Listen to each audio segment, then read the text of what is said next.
Hi. Morning മന്ത്ര ഒരു additional എപ്പിസോഡിലേക്ക് കിടക്കാമെന്ന് വിചാരിക്കുന്നു. എനിക്കിപ്പോൾ പെട്ടെന്ന് തോന്നിയൊരു കാര്യമാണ്, വേറൊന്നുമല്ല. നമ്മളിപ്പോൾ നമ്മുടെ നാട്ടിൽ, പ്രത്യേകിച്ച് കേരളത്തിൽ ഗ്രാമപ്രദേശത്താവട്ടെ, നമ്മൾ ഒരുപാട് പ്രശ്നങ്ങളെ നേരിടുകയാണ്. ഈ പാരൻറ്റിങ് ഇഷ്യൂ തന്നെയാണ്. സോ ഈ പാരൻറ്റിങ് ഇഷ്യൂവിൽ ഒരു ചെറിയൊരു കാര്യമായിരിക്കാം, വളരെ കാര്യമായിട്ട് എടുക്കേണ്ട ഒരു വിഷയമാണോയെന്ന് ചോദിച്ചു കഴിഞ്ഞാൽ ഐ ഡോണ്ട് നോ. അതായത് നമ്മളെ ഒരു അക്കാദമിക് ലെവലിൽ ഇപ്പം നമ്മുടെ നാട്ടിൽ ഒരു 1 വരെ 10ാം ക്ലാസ്സിലൊന്നും പോകാത്ത ആൾക്കാരുണ്ടാവത്തില്ല എന്ന് തന്നെ പറയാം. ഓക്കെ, അല്ലെങ്കിൽ കോളേജ് വിദ്യാഭ്യാസം തന്നെ ഒരുപാട് വലിയ മെജോറിറ്റി ആൾക്കാരും പാസ് ചെയ്തിട്ടുണ്ട്. സോ അങ്ങനെ നമ്മൾ പോകുമ്പോഴും നമ്മുടെ ജീവിതത്തിൽ നമ്മൾ പഠിച്ചു വന്നൊരു ശീലം എന്ന് പറഞ്ഞാൽ അറിവ് നേടുക വിദ്യാഭ്യാസത്തിലൂടെ, അത് വിദ്യാലയങ്ങളിലൂടെ മാത്രമെന്നാണ്. പക്ഷേ ഇന്ന് നമ്മൾ കാണുന്ന ഈ നമ്മുടെ ചുറ്റുപാടിലുള്ള എന്തൊക്കെ മാറ്റങ്ങളാണ്, എസ്പെഷ്യലി നമ്മുടെ പാരൻറ്റിങ്ങിൽ വരുന്ന പ്രശ്നങ്ങൾ തന്നെ നമ്മൾ എടുത്ത് പറയുകയാണെങ്കിൽ, കുട്ടികൾ ഡ്രഗ്സ് ഓവറായിട്ട് ഉപയോഗിക്കുന്നു എന്നൊക്കെ നമ്മൾ പറയുന്നുണ്ട്. ഓക്കെ, ഇതെന്താണെന്ന് അറിയത്തില്ലേ പാരൻസിന്? അറിയോ? പണ്ടൊക്കെ ഞാൻ പറയും ഇതവൻ കള്ളുപിടിച്ചു എന്ന് പറയും. പക്ഷേ മദ്യം, ലിക്കർ, മറ്റേ വിദേശ മദ്യമാണെങ്കിലും കള്ളുപിടിച്ചു എന്ന് പറയുന്ന ഒരു കാലഘട്ടം പോലെ തന്നെ അന്ന് തൽക്കാലം അതിൽ ഒഴിക്കാം. ഇപ്പം അതല്ലല്ലോ. ഇപ്പം നമ്മളെന്താ പറയുക, ആയിട്ടുള്ള ഒരുപാട് ഡ്രഗ്സാണ് പിള്ളേർ ഉപയോഗിക്കുന്നത്. ഇതെന്താണെന്ന് പറഞ്ഞാൽ അറിയത്തില്ല. ക്രിസ്റ്റൽ എന്താണെന്ന് പറയണം, ക്രിസ്റ്റൽ ഡ്രഗ്സ് എന്താണെന്ന് അറിയാത്ത, അതിന് ഡേഞ്ചർ എന്നറിയാത്ത പേരൻസാണ് ഇത് ഹാൻഡിൽ ചെയ്യുന്നത്. സോ അവരിതെല്ലാം അവെയർ ചെയ്യാന്നുള്ളതല്ല, നമ്മുടെ ഒരു ശൈലി, അതാണ് ഞാൻ തുടക്കത്തിൽ പറഞ്ഞത്, നമ്മുടെ പാരൻറ്റിങ്ങിലും നമ്മുടെ ലൈഫ് സ്റ്റൈലിലും നമ്മൾ ഒരുപാട് മാറ്റം വരുത്തേണ്ടിയിരിക്കുന്നു.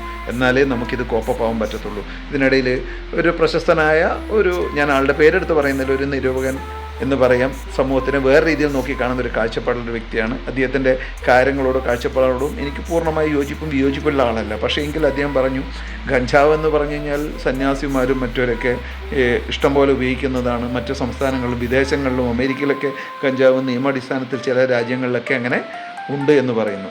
പക്ഷേ അത് ഗഞ്ചയാണ്. പക്ഷേ ഇതല്ല. ഗഞ്ചയ്ക്കുള്ള എഫക്റ്റ് എന്താണെന്ന് എനിക്ക് കൃത്യമായിട്ട് അറിയില്ല, ഞാൻ അതിൻ്റെ ഉപഭോക്താവല്ല. പക്ഷേ ഈ എന്താ പറയുക, കെമിക്കൽ ഡ്രഗ്സ് എന്ന് പറയുന്ന ഓരോ സാധനങ്ങൾ നമ്മുടെ ശരീരത്തിലേക്ക് വരുമ്പോൾ ഒരുപാട് ഇൻഡെപ്ത് പ്രശ്നങ്ങളുണ്ട്. പക്ഷേ ഈ പേരൻസിന് എന്താണ് ഈ കെമിക്കൽ ഡ്രഗ്സ് എന്ന് പറഞ്ഞാൽ അറിയത്തില്ല. നമ്മളൊരു പാരസെറ്റാമോൾ കഴിക്കുന്ന ഒരു കെമിക്കൽ ഡ്രഗ് തന്നെയാണ് അല്ലേ?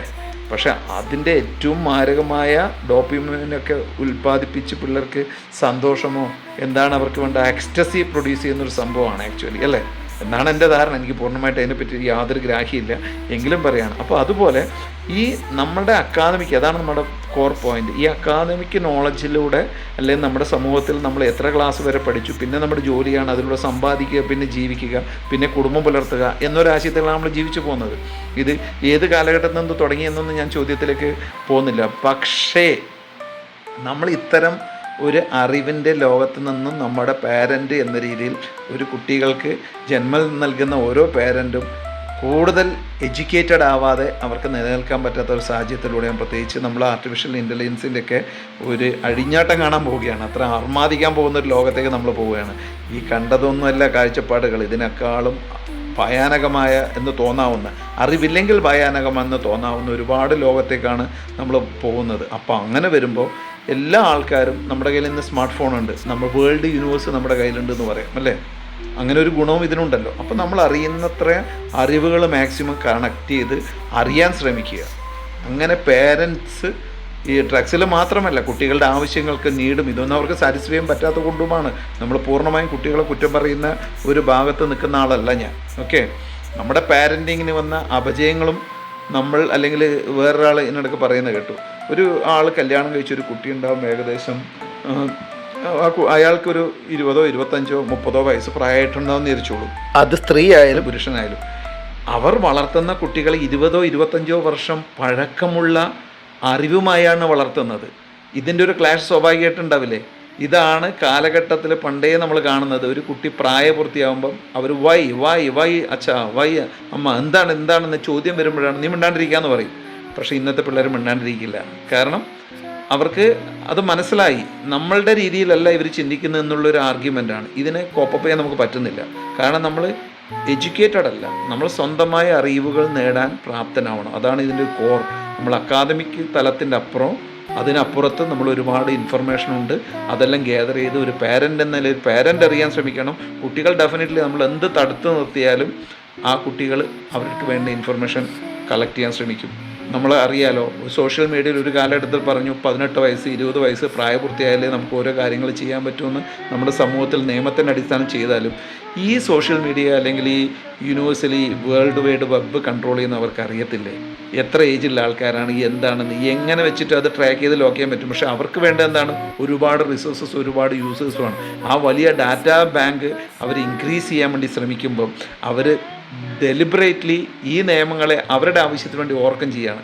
അങ്ങനെയും പോകുന്നൊരു സാഹചര്യത്തിൽ നമ്മൾ ജീവിക്കുമ്പോൾ, അതായത് ആരാണോ നമ്മൾക്ക് ഇൻഫർമേഷനോ ഐഡിയകളോ നിറച്ച് തരുന്നത് അല്ലെങ്കിൽ പുതിയ പുതിയ ടെക്നോളജി കൊണ്ടുതരുന്നത്, അതിൻ്റെ പിറകിലും അവർക്കൊരു ലാക്കുണ്ട്. അവരുടെ ഇൻവെസ്റ്റ്മെൻറ്റ് എത്രമാത്രം അവർക്ക് ഫാസ്റ്റായും എത്രമാത്രം ഓവറായിട്ടും റിക്കവർ ചെയ്യാൻ പറ്റും എന്നുള്ളതാണ്. സോ അങ്ങനെ ചിന്തിക്കുന്നൊരു കാഴ്ചപ്പാടിലും കൂടിയാണ് നമ്മൾ കാണുന്നത്. അതുകൊണ്ട് മിന്നുന്നതെല്ലാം പൊന്നല്ല എന്നുള്ളൊരു വാക്കാണ് പെട്ടെന്ന് എനിക്ക് എൻ്റെ മനസ്സിൽ ഓടി വരുന്നത്.